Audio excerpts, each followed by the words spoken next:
Hello, so I have been given two integral equations by a subscriber. I would do only the second one because for one, the first one is done by someone in the same math channel. For two, I think it's boring. Okay, so let's begin with this one. So my go-to approach is to form a differential equation, solve it, and then solve for constant. Let's first multiply everything by t plus 2 squared to get rid of the t terms under the integral sign. So what we have here is t plus 2 squared times x of t minus the integral from 0 to t of s plus 2 x of s ds, and that's gonna be equal to 2 times t cubed plus 4t squared plus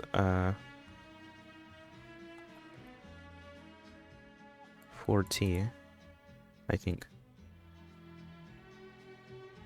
Okay, no. 8t squared plus 8t.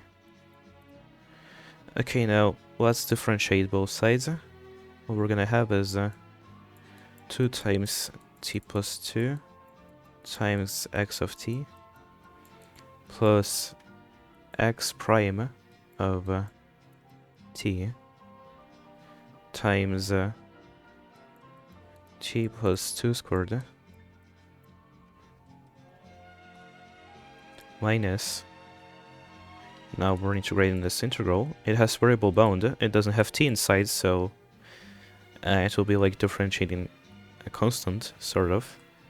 Well, not really constant. You get what I mean, basically. The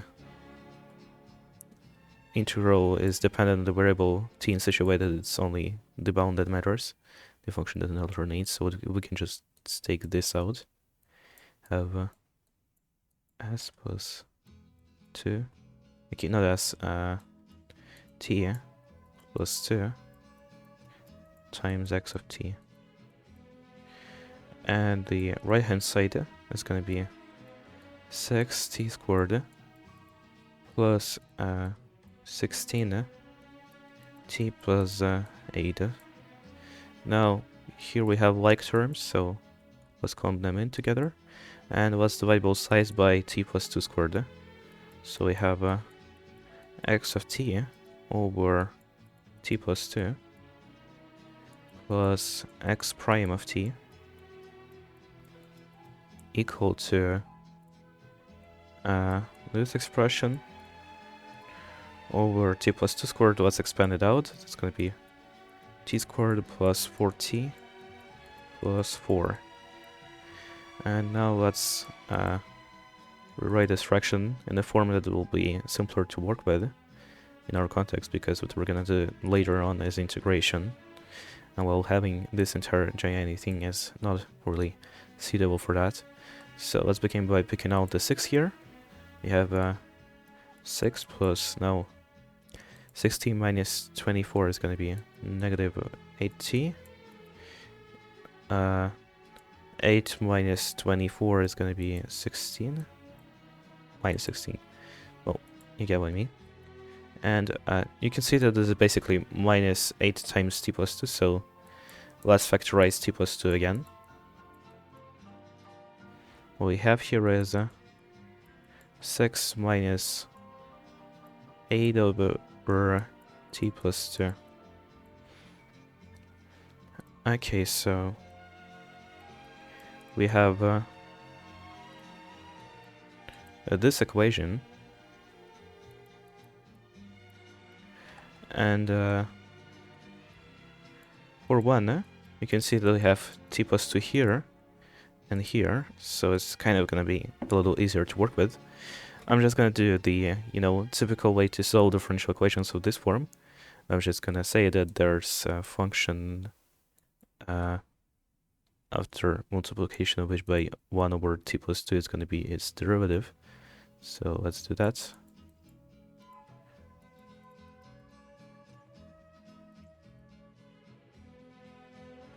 and the derivative. So thing is, again, in the classical way when we're showing this, we're multiplying both sides by this function. The left hand side we're gonna practically get the dt micro of t x of t, and then we can integrate both sides. What is handy here is the fact that this over here is gonna form a micro prime again, which will be easy to integrate. So the only thing we'll be actually integrating is 6, which is, well, really handy. We barely have to do anything complicated here. So let's indeed multiply both sides by micro of t. And what we're gonna have is x of t times micro of t equals the integral of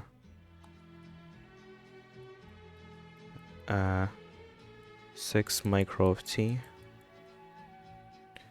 minus 8 micro prime of t dt. Okay, very nice. Now we're gonna divide both sides by micro of t again. Again, what we have done is we'll multiply by micro of t, and then I skipped a really important step where we're integrating stuff, so it's not just equivalent stuff. I just don't want to focus on solving differential equations too much, because I'm assuming people who watch this already know how to, but I'm just, you know, making sure. Okay, so I'm gonna split the integral into 2 integrals, because I want to work with this one nicely, because micro of t is gonna cancel out and we have just minus 8.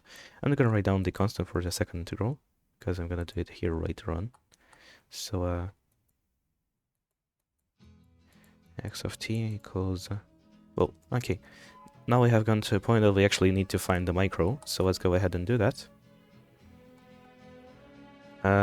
The variables are separable, so 1 over t plus 2 equals micro prime of t over micro of t, and natural log of t plus 2 plus c is equal to the natural log of micro of t, and micro of t is gonna be c times the absolute value of t plus 2.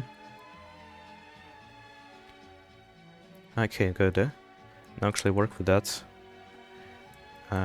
X of t. Let's begin by pulling this 6 out.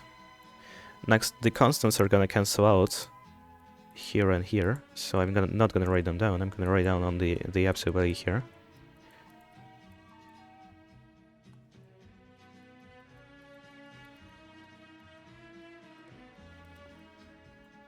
Okay, and x of t is equal to. Now we need to integrate this. Now, if we were to grab the absolute value function, like any absolute value function with an argument that's linear, I'm gonna have something like this, right? And well, if we were to continue this, it seems pretty evident that it's really similar to the way regular functions are gonna be evaluated in this manner. This is practically just like t, this is practically just like minus t.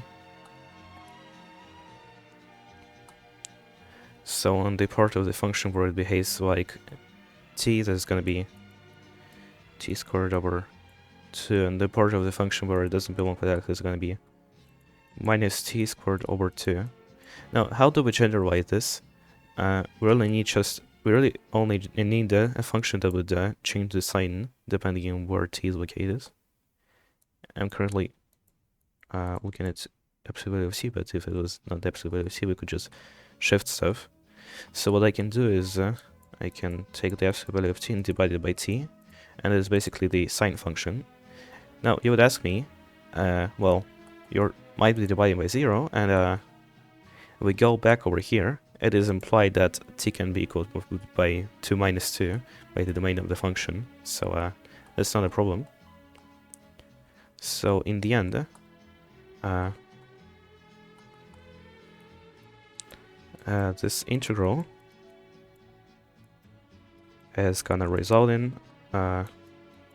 t plus 2 squared over 2 times the absolute value of t plus 2 over t plus 2. And let's take another constant name, let's call it k, minus 8.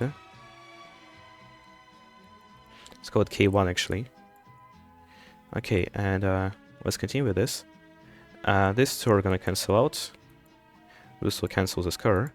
What we have left is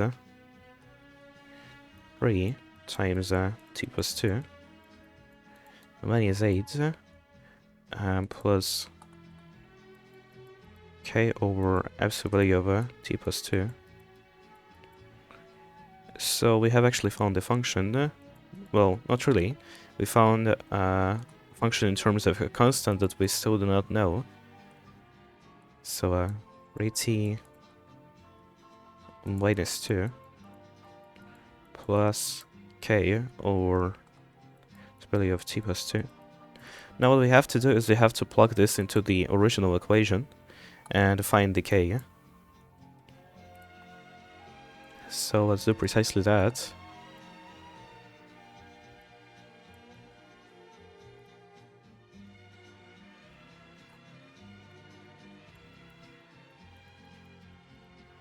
So if we were to plug this part in, then we can instantly change 3D for just t and the right hand side for 0. So t minus 2 plus k over absolute value of t plus 2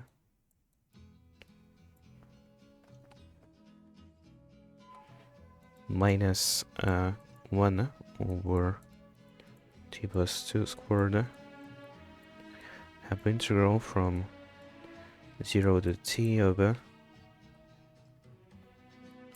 s plus 2 times x of s is going to be 3s minus 2 plus k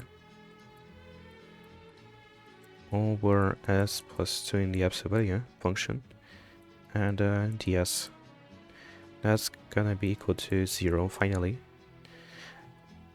Now let's multiply everything by t plus 2 squared.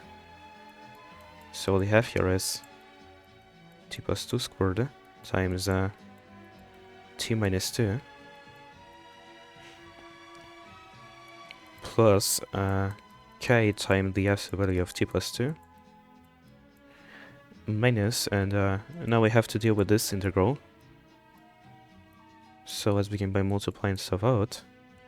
We're gonna have 3s squared minus 2s plus 6s is gonna be plus 4s minus 4 plus 2 times k over absolute value of s plus 2 ds equals 0. Now let's expand this out. We're gonna have t squared minus 4 times t plus 2, and that's gonna be t cubed plus t times t 2 times t squared minus 4t minus 8 plus k times absolute value of t plus 2. Let's make sure it's obvious. And now let's go ahead and integrate this. Let's begin with the easy part, the polynomial. So for the first one, that's going to be minus t cubed. We neglect the 0 bound here because when we plug it in to the polynomial, it's going to be 0. So yeah. Next we're going to have minus 2t squared. Next we're going to have plus 4t. And I kind of forgot to multiply this thing. S plus 2. Sorry. Okay. Now we have this integral left. Let's bring 2k out.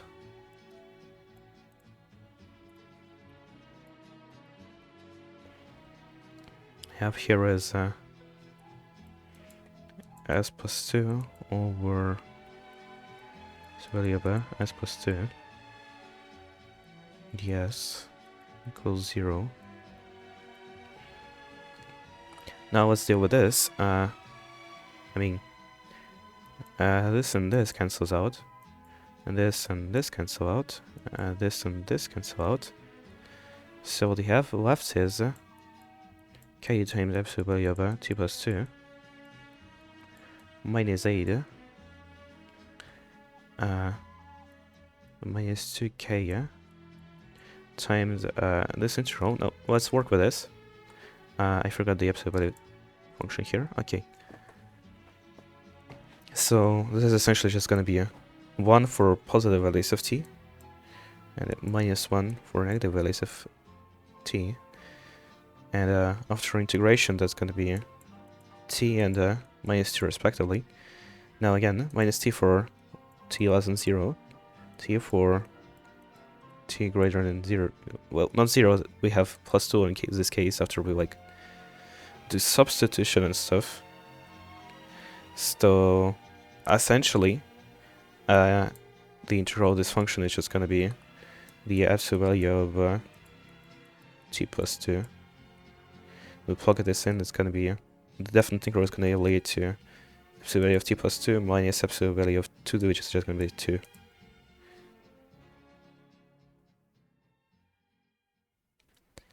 Okay, but I messed up somewhere, I think. I have a strong feeling that I messed up somewhere.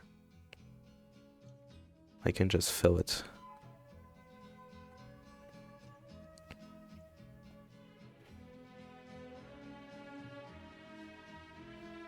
Let's think collectively. S plus 2, 3s minus 2 plus k over s plus 2,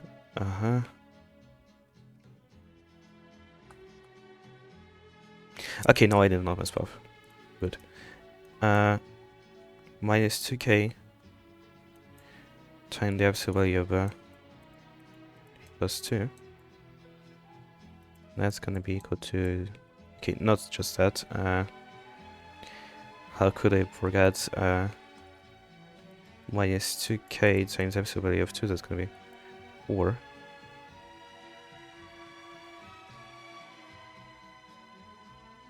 Wait a second there.